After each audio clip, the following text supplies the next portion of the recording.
Hey, it's JD here, and I really hope you're enjoying the countdown so far. I want to tell you about something special we've got going on, though. Every year we do something called a pod list. It's a podcast playlist where I solicit you, the listener, to create your favorite pavement jams. That's right, if you are musically talented, or even if you are not. Get your band together or pick up your fucking acoustic guitar and jam your fucking balls out. That's what I want. From there, take the WAV file, email it to me at jd@meetingmalcolmist.com or send it via WeTransfer, and Bob's your uncle. That's all it takes, and you will be on the Meeting Malcolmist Pod List 5. And now, on with the countdown. Previously on the Pavement Top 50. At track 32, we have the song Grave Architecture. Come on in. Yeah, sorry. Let's try to sneak that in, yeah. Oh, damn. I stepped on it. That's okay. I should have prepared you. What are your initial thoughts of Grave Architecture?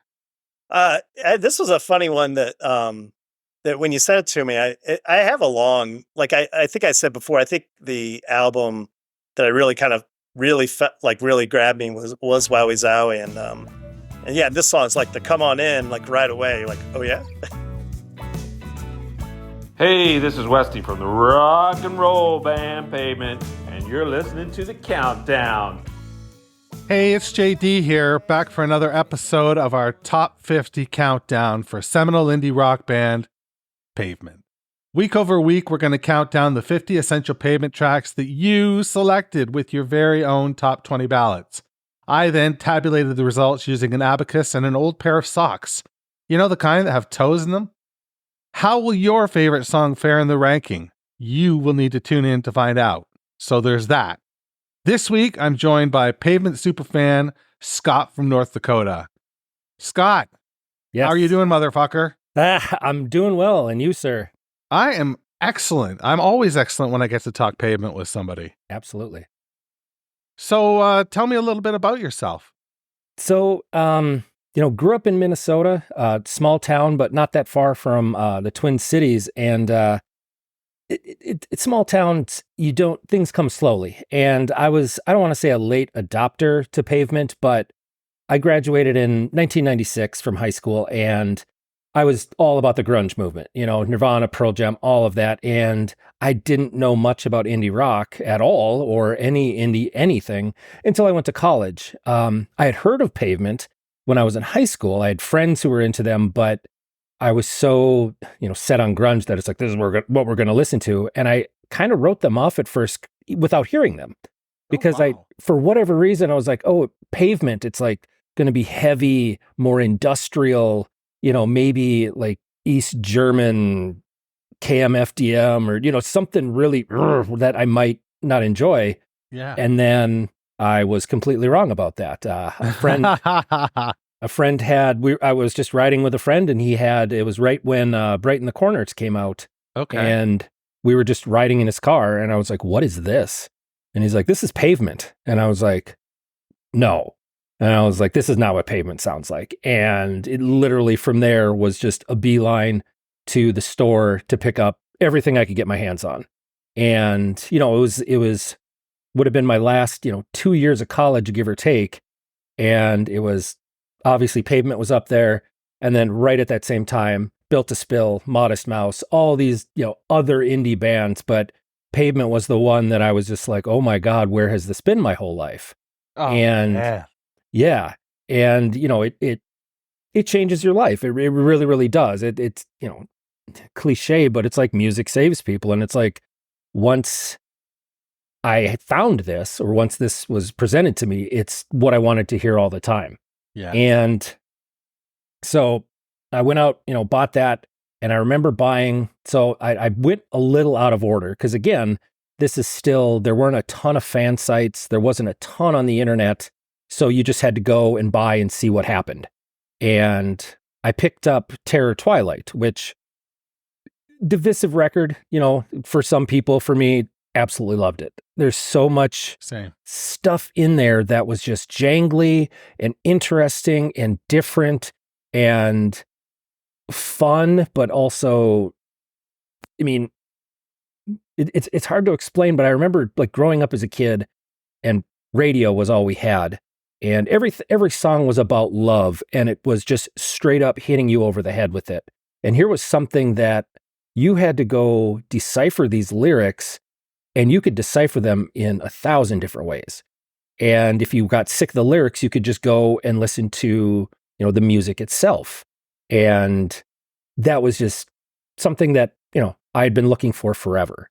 So that would have been roughly like 1998, 99. And I was living in Minneapolis. I got an internship, and I got to see them on that last tour. So the first time in 99? Yeah. I got to, wow. I saw them. I remember this too, because they played 2 dates and I only could go to one, because the other date I was seeing Slater Kinney. They were like back-to-back nights. So I was an intern at the time. So, I was working during the day, and then as much as I can, I'd go to First Avenue where the show was. And I remember very little, because it was, again, 1999. Yeah. But I remember they opened with Here, which I thought was just such an odd opener, because it's just such a chill, just laid back, didn't come out with a big punch, and it just set the tone. And I remember, what I remember about that gig is Stephen or Malcolmus had Christmas lights, but they weren't, around his microphone stand. And that was just about it for stage presence. And again, this is the first time I've seen this band. When I'd only seen pictures before that, I actually, when I looked at them, I didn't know who the singer was, and I thought Mark was the singer, because he stands in the center. Yeah, I was like, oh yeah, that he's got to be the singer. And nope, you get there, and I'm like, oh, okay. And I remember buying after that, the Major League EP or the single with the additional ones, and I got very into them, and then they went away. And I was like, oh, well, this sucks, and they never were far from my playlist. They were always there. And it was the first band that I really remember going, oh, I won't get to see these guys again. And that was frustrating, because I had felt like I had only gotten into them a year or a year and a half before. And yes, could I have gotten to them earlier? Sure. If I had been born in a bigger town with better radio, with better, a college town maybe, where that could have been a lot more easily found. But, growing up in rural Minnesota, you got AM radio, you got farm reports, and then you got pop radio. So it was very difficult to find those. But yeah, that's kind of my beginning with the band, and just becoming infatuated with them. So, question. Yeah. Oh, shit. It slipped my mind. Oh, no. What was the question? Oh, the question was, so did that lead you to SM solo work or PSOI or anything like that? Yeah. I was, and that's, we'll get to that. I have some linkage there, but that's okay. I immediately went out and followed the solo work, which, again, the first record just blew me away. And I listened to it on just repeat forever. And I would say, at least with the solo stuff, the first 4 albums, I just ate up. And after that, it wasn't because I thought the music was any different. It's more that I just got older and I was listening to less new music. And that's something Weird how that happens. Right? I hate it, though. I finally figured out that if, and it took me till here, that if you keep listening to new music, if you make time for it, it comes right back, the enjoyment, and I've tried to set aside and, just shut the TV off and listen to music for an hour, and it's really helped. But I do that every morning. Every morning I get up around 5:30 and I listen to at least one record, or a playlist or whatnot. And that sort of sets the tone for my day. Yeah. See, and I'm an accountant and a teacher by trade. So I teach at a local community college, but I do taxes on the side. And this is busiest time of year for me, but I bet I can pour through, 6, 7 albums in a sitting, just having the music on while I work, and just pound away and work. and the music will still just kind of seep in. And upon, second or third listenings, all of a sudden I'm going back and I'm like, I got to hear this song particularly again, because there's something in there. And that's really helped. But long story longer, those solo records were, and whether it was, technically him or him with the Jicks, and I saw him, I don't know, a couple times on those tours when he would come through Minneapolis, and again, loved it, absolutely loved it. And he did it in store at the Electric Fetus in Minneapolis, a pretty famous record store for Minneapolis. And I remember being intimidated because the stuff you read, he's aloof, he's kind of standoffish, but he's very intelligent. And he played, I don't know, 3 or 4 songs off whatever record that was. And then you sign up and you shake hands. And he talked to me for like 5 minutes. And he couldn't have been more gracious with everyone in line. And I was like, oh, this is great. They say don't meet your heroes. And I'm like, well, no, this was fantastic. This was a really nice situation. So. Yeah, I've only ever had good experiences, but I'm like you, very nervous because he's just so goddamn cool. Mm-hmm. Like that's like you can't plan for that intangible, right? The coolness factor. It's difficult to relate to, especially for me. I'm cool and underqualified. Oh yeah, and I'm just like grew up Southern California, playing tennis and doing all these things, and but also with skateboarding, and then he was in bands like still when he was in high school and stuff, and it's all these stuff that I had kids like that in high school too, but I felt the same way. I'm like, these guys are cool. And I mean, I took piano lessons forever, but I never translated that into Right. thinking about, you could be in a band or you could do something, and it was just like, nope, it's piano, it's nerdy, it's never gonna work. And it's like, Ben Folds would argue with you. Oh yeah, that's true. That's very true. So what's your go-to record at this point? Is it Brighton still? Like, because that was your first, or no? Or obviously it changes over the years. Yeah, for the longest time it was Crooked Rain, just because it's a masterpiece. Yeah, and again, just out the gate, just how the shambling start of that record, yep. And then the cowbell kicks in and just. I still get goosebumps from that. And for a long time, that was it. And my not least favorite, but I thought Wowie Zowie for the longest time there's so many weird songs on there. Like you take a song like Half a Canyon, which I adore, but it is weird. It is out there, and he's just, screaming, and it's kind of nonsense. And I find myself now going to Wowie Zowie, because it is so, just starting off with We Dance, which is again just this kind of slow burning, kind of almost ballady at points. Yes. And then just the rest of that record with Grave Architecture and Pueblo and Grounded, and those are just the ones off the top of my head. But again, AT&T, and it top to bottom, and it's a little bit longer record, which I like as well. When you've only got 5 LPs to sort of satiate yourself. Now there's lots of EPs too, but yes, 5 main LPs, long is nice, right? Right. Which again, just to, I always have liked that. I'm a Modest Mouse fan as well. Not that, we need to get into that, but Modest Mouse's first 2 albums were like both 74 minutes. And wow. This is also back. Yeah, this is also back when like a CD would cost $15 to $18, and I didn't have a lot of money. So, I would buy these records that had so much music on it when I could. And I just appreciated that. But that longer album, and it really ebbs and flows as well, which I love. And it can go from just something that's really simple and straightforward to something that other bands, it might end up as a B-side or on the cutting room floor because it is that different. But absolutely love that record now. That's my go-to. Yeah, it's a good one. And it harkens back to those original 3 EPs with some of the more, minute and a half, like noise art Mhm. sort of gems that are on there. Which again, getting into watery domestic and Oh God. all of that, like the first time I heard like forklift, I'm like, what is this?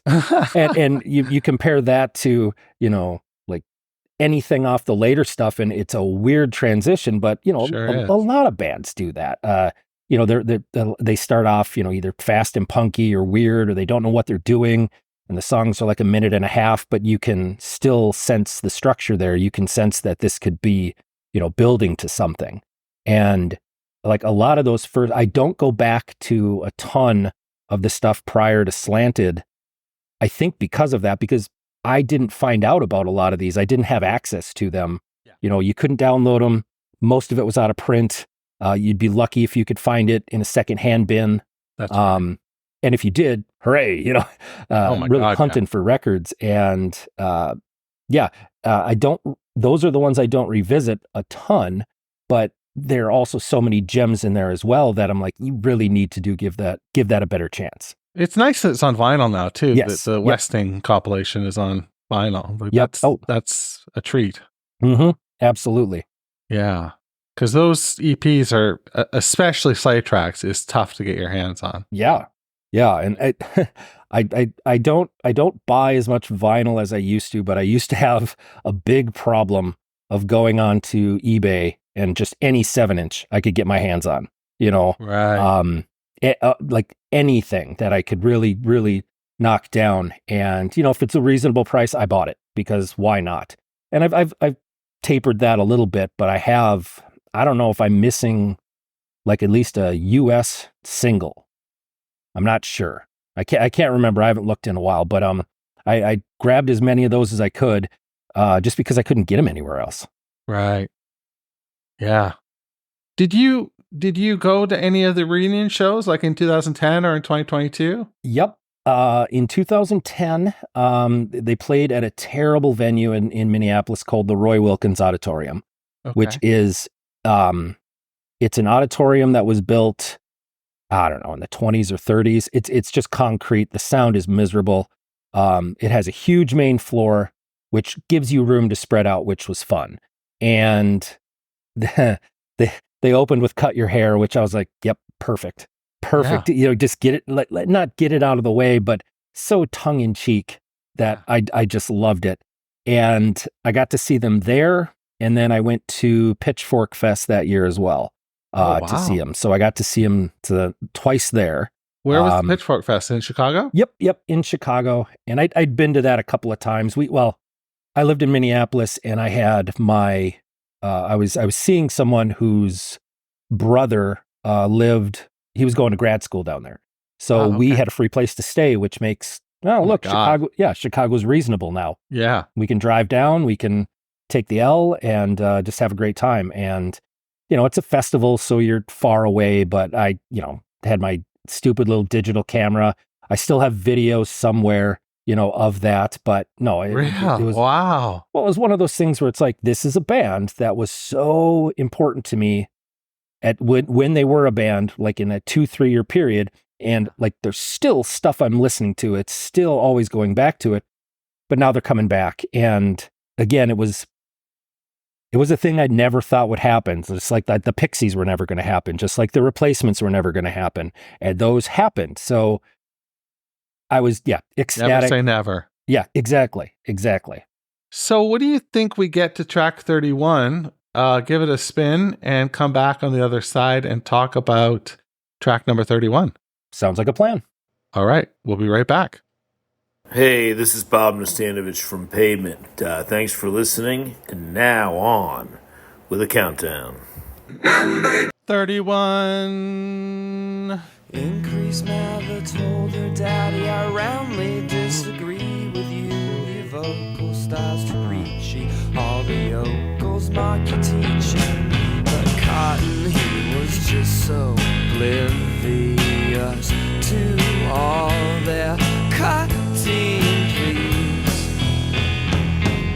Soon the town folk took to it, in every pew they looked to him for guidance, just like like eyeless lambs awaiting that old kebab stand. The skeptics form, the nation's born, want to have a cotton's tree, but increase had them out to them. They burned on open fire, so the word spread just like smallpox in the Sudan.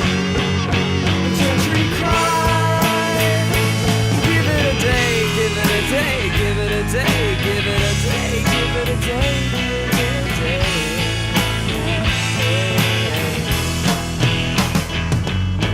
Years and years have passed since the Puritans invaded our soul, just like those Arab terrorists. You'll never know, but today the gods can't make us quake. We see our lives as situations, eyes are eyes and teeth are teeth. Well, mine are rotten underneath. I got two ways we can separate from the clan.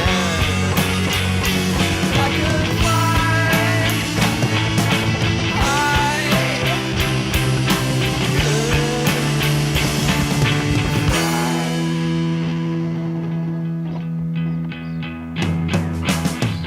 I hope you profited from this bulletin and stabilized your land. You gentrified your Alzheimer clan, but your father is another one of them. I don't want to mention him again, cause I talked to him last night. He hates my guts. We had a fight and he called you a slut. Girl, why is that? What did you do to him to make him think?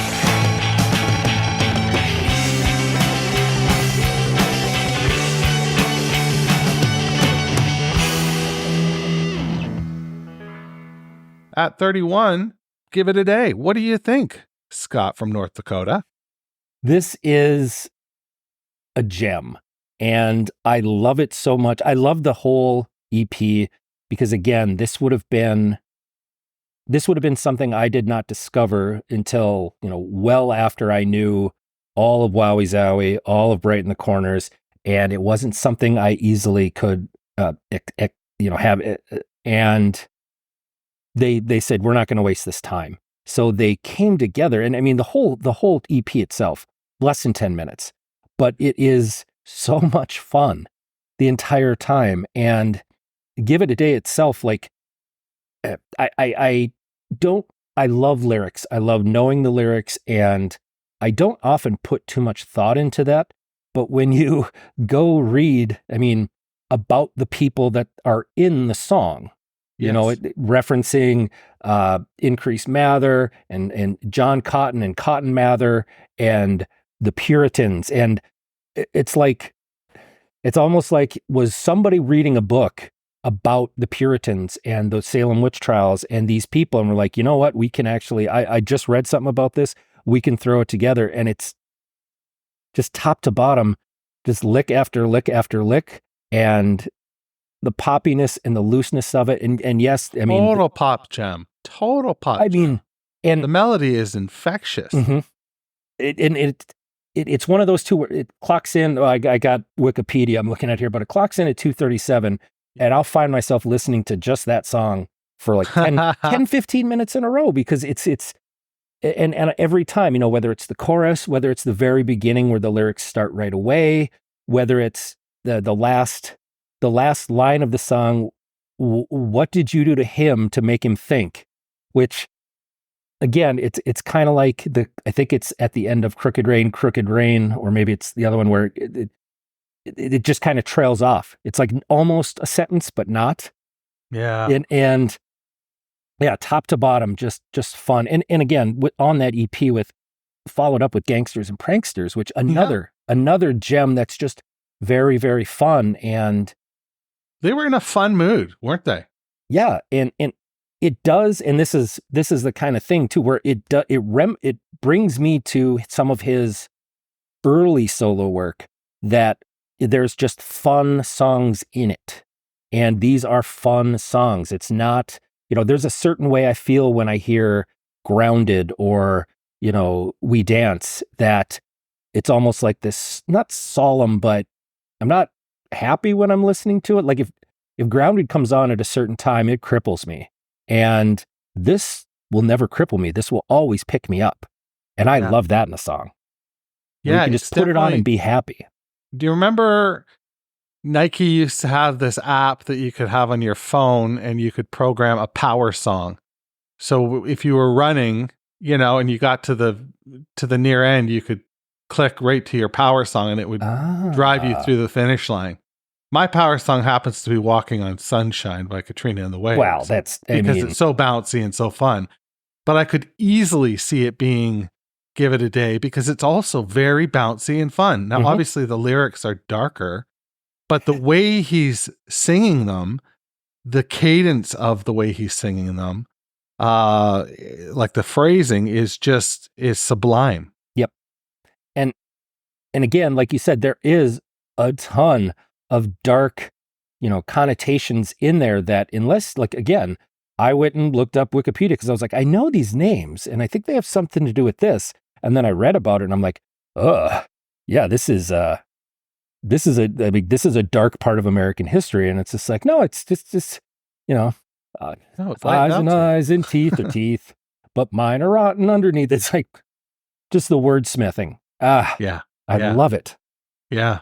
And the funny thing is he probably, some of it like melodically came up with it on the fly, like in that session. Like, I don't know how many days they recorded, but I don't think it was many. I maybe thought 3. They said it was 4. Okay. Which, I mean, even to come up with anything and they did, again, I learned this reading, but the No More Kings, which is on that Schoolhouse Rock record. Oh, okay. They did at the same time, I guess, which that was news to me. So, but that's, that they got that much done in that little time. And yes, there were only 3 of them, Spiral and Mark weren't there. That's right. Which again, kind of leans me into his solo work a little bit. Cause there are things that, you look at Jenny and the S-Dog, which is, just a gem. It tells this story. And same thing here. We got this really light and poppy and just repetitive, like a song that you can repeat really quickly and easily. But if you dig into it, it's like, oh no. So yeah, I'm with you 110%. Is there anything else about the song that you want to discuss? I think it's interesting that there's only one chorus. Yeah. It's just in the middle and it's repeated and how he does it and how he staggers it I've always loved, because it's like each one is slightly different. Yes. And the last one just kind of fades out and it's like, could we have added another section to that? And would that have added or taken away from the song? Because I'm not a huge short song person because I get to the end and I'm like, oh, I got to hear that again. I got to hear it again. But if you give me something that's 12 or 15 minutes, sometimes I can just kind of get lost in it. Right. Certain things, like old Mogwai and, old other stuff that is a huge, just really dense chunk of material that I can't see trimming down. But if you added to this, would it take away from it as well? I don't know, but the one thing I can venture a guess on is if it had another 45 seconds, this would be like a single, I don't know if it would have been a smash hit single, but to me, it's got single written all over it. It's so catchy. It's so goddamn catchy. Yeah. Yeah. And again, so this you said this is 31? 31. So is it properly rated in your book, or should it be higher rated? Should it be lower rated? It's tough. I always find that tough with any band ranking them when you look at EPs and maybe split singles, because it's not an album release. And this is, someone quoted that, it's right here. It isn't much more of than a throwaway, but an extremely enjoyable one. And I think where it is, I don't think it's overachieving. I think it's pretty close. I don't think it would make my top 20 just because I was so ingrained on the LPs for so long And I mean, I didn't even have an actual copy of this until the expanded edition of Wowie Zowie came out. I had heard it plenty of times, but I never had owned a copy. So I didn't have the repetition with it like I did everything else. So I think it's pretty close. I think for it to be a 2-minute and 37-second song that is just enjoyable front to back, no all killer, no filler, I think it's pretty close to where it should be. Nice. Well, that's what I've got for you. I really want to thank you so much, Scott from North Dakota. Yeah. Do you have anything you want to plug at all? Not really. No?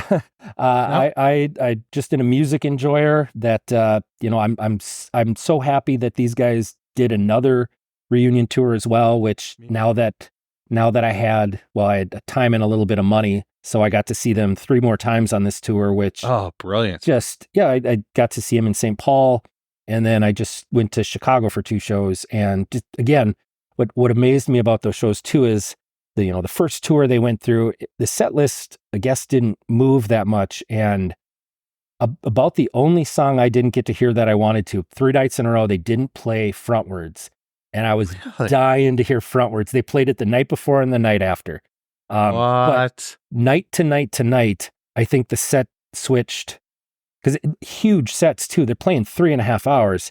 Yeah. And I think the songs changed almost 50% night to night, which if I'm going to outdid himself. Oh my God. If I'm going to go 3 nights in a row and I'm going to get, sure, I'm going to get maybe Cut Your Hair all 3 nights, which is fine. It's not my favorite song, but I got Pueblo, I got Grounded twice, I got Folk Jam, which I love Folk Jam, just such a weird, funky little song. And Did you get the Hex? Yes, we got the Hex. Jammed the fuck out of that, right? Oh my God. And that's the thing. Like, I used to think Finn was my favorite closing song. Yeah. And going back and listening to the Hex with the guitar solos, and like, I love Finn because I love how it fades out and just keeps fading and fading, and I just keep turning up the volume until it's absolutely gone. And the Hex is just this beast of a sprawling thing, and just oh yeah, love that. So and the last night I treated myself. I literally was orchestra pit, front row center. I was like, I'm a single guy. I don't have anything, outside of, I don't have kids or anything to spend money on except myself. So I can be a little bit, no, whatever, but absolutely worth it. Just being right up front, and hopefully whatever these guys keep doing, they keep doing it. They seem to be enjoying it. They're obviously due for a break and to get back to, Preston School of Industry and Malcolm's solo stuff and whatever the other, and, Stanovich doing horse stuff. They have other interests, but that they've been able to do this for now, 2 years. Yeah. That's fantastic. And I couldn't be happier with it. If I was a man of unlimited means, I'd be going to South America for sure. Absolutely. Yep. Yeah. Yep. I mean, luckily for me, it happened during it was in Chicago, and again, I get 2 personal days a year. I used them both in September because, of course, I'm not going to miss Pavement. So for the rest of the year, I had no personal days. I'm fine with that. Absolutely fine with that. No problem at all. You did well. And you did well today too. I really want to thank you so much. Yeah, this was awesome. So take good care of yourself and make sure to wash your goddamn hands. Thanks for listening to Meeting Malcolmus, a Pavement podcast, where we count down the top 50 Pavement tracks, as selected by you. If you've got questions or concerns, please shoot me an email, jd@meetingmalcolmus.com.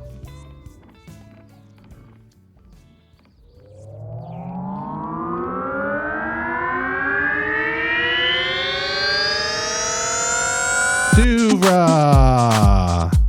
podcasts and such.